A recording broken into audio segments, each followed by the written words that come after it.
부살렐이 계속해서 하나님께서 명령하신 재료와 또 치수대로 성막에 들어가는 기구들을 하나하나 만듭니다. 그 중에 오늘은 언약궤와 그리고 진설병상에 대한 내용입니다. 우리가 언약궤는 잘 압니다. 언약궤는 그 안에 하나님께서 모세에게 직접 써주신 두 돌판이 그 안에 들어 있습니다. 그리고 그 언약궤 위에는 속죄소가 만들어져 있고 그것이 그 지성소 안에 들어 있습니다. 하나님께서는 지성소에 이 언약궤를 두시고 난 다음에 하나님께서는 이스라엘 백성들에게 이렇게 말씀하십니다. 출애굽기 25장 22절에 보면 거기서 내가 너와 만나고 속죄소 위 곧 증거궤 위에 있는 두 그룹 사이에서 내가 이스라엘 자손을 위하여 내게 명령할 모든 일을 내게 이르리라. 하나님께서 여기에서 모세와 만나시고 또 이스라엘 백성들이 행해야 할 모든 일들을 명령하시겠다라고 말씀하십니다. 이스라엘 백성들에게 이 언약궤라는 것은 특별한 의미가 있습니다. 하나님께서 여기에 임재하시고 하나님의 능력이 나타나는 곳이며 또 하나님의 말씀이 있는 곳이기 때문에 특별합니다.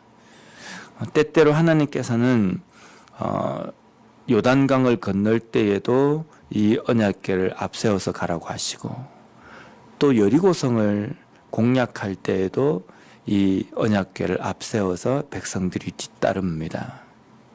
이게 어떤 의미입니까?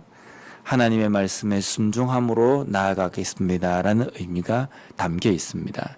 하나님께서 명령하신 대로 하나님 말씀대로 순종할 때에 우리의 삶 속에 하나님이 주시는 인도하심과 그 승리가 우리에게 있습니다라는 고백이 여기에 담겨 있습니다. 그런데 이스라엘 백성들이 가만히 보니까 이 언약궤는 뭔가 특별한 물건이라고 생각이 드는 겁니다. 언약궤만 앞세우면 우리가 전쟁에도 이길 수 있구나. 근데 나중에 가나안 땅에 들어갔을 때에 사사시대인 엘리 그 제사장이 있던 그 시대에 그 이스라엘 백성들이 블레셋과 전쟁을 합니다. 근데 거기에서 전쟁에서 패합니다. 패하고 난 다음에 이스라엘 백성들이 생각을 해놓은 것은 맞다. 언약궤만 앞세우면 이기더라 라고 해서 언약궤를 가지고 나가서 블레셋과 전쟁을 합니다. 그때 하나님께서는 이스라엘 백성들에게 승리를 주신 것이 아니라 완전히 패하게 만드십니다. 그리고 그 언약궤 자체도 블레셋 나라에 빼앗겨 버립니다. 이스라엘 백성들이 생각한 것처럼 언약궤는 특별한 물건이기 때문에 그것만 앞세우면 전쟁에서 승리한다라는 생각이 깨진 겁니다. 언약궤는 어쩌면 이스라엘 백성들에게 부적과 같은 그러한 존재라고 생각이 들었을지 모르지만 하나님의 언약궤는 부적이 아니라 하나님의 언약궤는 하나님의 임재하심이 있는 상징이고 또 하나님이 임재하시는 그곳에서 이스라엘 백성들에게 하나님의 말씀, 명령이 전해지는 상징이며 또한 이 언약궤를 앞에 둔다는 것은 이스라엘 백성들이 우리가 하나님의 말씀에서 떠나지 않고 하나님의 말씀을 항상 귀 기울여 듣고 하나님 말씀대로 순종하겠습니다라는 그 상징인 겁니다. 그래서 하나님의 말씀에 순종하겠다는 믿음의 고백이 없는 사람에게 이 언약궤는 한낱 어떤 물건에 불과한 겁니다.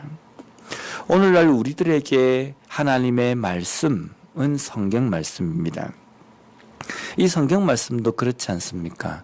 하나님의 존재를 믿고 나를 구원하신 예수 그리스도의 그 은혜를 온전히 믿는 믿음의 고백이 있는 사람에게는 이 하나님의 성경 말씀은 위대한 능력이고 하나님의 뜻이며 하나님의 능력인 겁니다. 그런데 하나님의 존재에 대해서 믿지 않는 신앙의 고백이 없는 사람에게 이 성경책은 정말 따분하고 재미없는 책에 불과한 겁니다. 오늘 우리들에게 이 말씀은 그냥 단순하게 교회 나올 때 들고 나오는 교인으로서의 상징이 아니라 이 성경은 우리들에게 하나님의 뜻이고 하나님의 말씀이고 또 하나님께서 우리에게 명령하시는 내용인 겁니다. 그렇기 때문에 하나님을 믿는 우리들에게 이 하나님의 성경 말씀은 그 말씀이 우리의 삶 속에 능력으로 나타나는 어떤 큰 하나님의 뜻이고 명령인 겁니다. 그래서 우리는 이 말씀을 성경 자체를 신성히 여기는 것이 아니라 그 안에 있는 내용, 그 안에 쓰여 있는 하나님의 말씀에 대해서 우리가 믿고 또 고백을 해야 된다는 겁니다. 또한 오늘 본문 말씀에 보면 진설병 상을 만듭니다. 진설병 이 상은 성소 안에 들어 있습니다. 그리고 그 위에는 12조각의 떡들이 일주일 동안 진설되어 있고 이게 딱 올려져 있고 그 다음에 안식일이 되면 그것을 새 것으로 교체를 합니다. 정확하게 이 진설병상이 무슨 뜻인지에 대해서 나온 건 없지만 레위기 24장 8절 말씀에 보면 안식일마다 이 떡을 여호와 앞에 항상 진설할지니 이는 이스라엘 자손을 위한 것이요 영원한 언약이니라. 여기 보면 진설할 진설병에 대해서 이것은 이스라엘 자손을 위한 것이다 라고 말씀합니다. 이거 원어적인 의미를 보면 이스라엘 자손을 대표하는 것이다. 그래서 12조각의 이 떡은 이스라엘 백성들을 의미한다.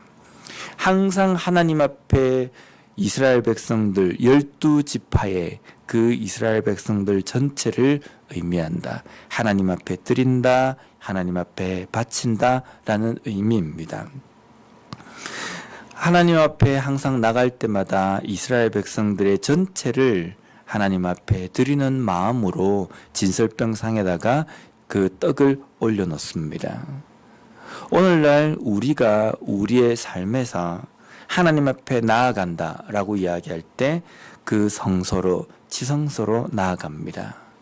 우리가 하나님 앞에 나아간다 라는 이 의미에는요, 단순하게 하나님 앞에 내가 예배를 드리고 하나님 앞에 말씀을 들음으로 인해서 내가 좀 위로받는 어떤 말씀을 내가 듣고 싶다, 이 의미가 아니라 우리가 하나님 앞에 나아간다라는 이 의미에 담겨 있는 뜻은 내 삶을 하나님 앞에 드린다라는 의미입니다.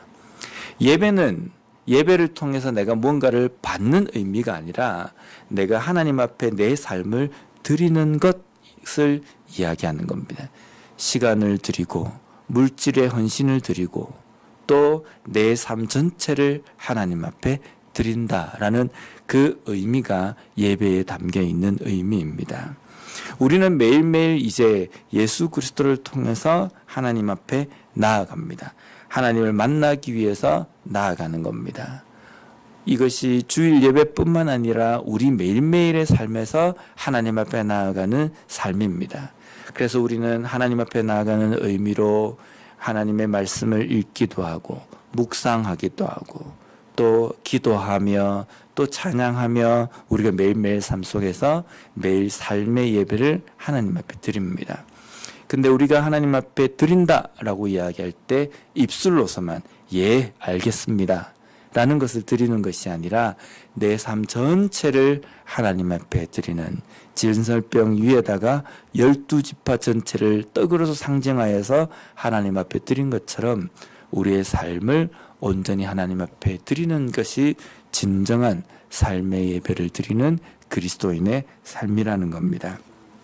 오늘도 우리에게 주신 이 하루의 삶을 살아갈 때에 우리의 삶 전체를 하나님 앞에 드리며 또 하나님의 말씀, 언약궤가 있는 지성소로 예수 그리스도를 통해서 우리가 들어갈 수 있는 것처럼 거기에 들어가서 우리가 해야 할 것은 거기에 있는 하나님의 말씀을 우리가 귀를 기울이고 그 말씀에 대해서 내가 순종하겠습니다라는 믿음의 고백을 매일매일 삶 속에서 드림으로 인하여서 오늘 하루의 삶 가운데서도 하나님의 말씀에 순종하는 우리의 삶을 드리는 그러한 헌신을 온전히 드리는 이 하루의 삶을 살아가는 우리 모두가 되었으면 좋겠습니다. 기도하겠습니다.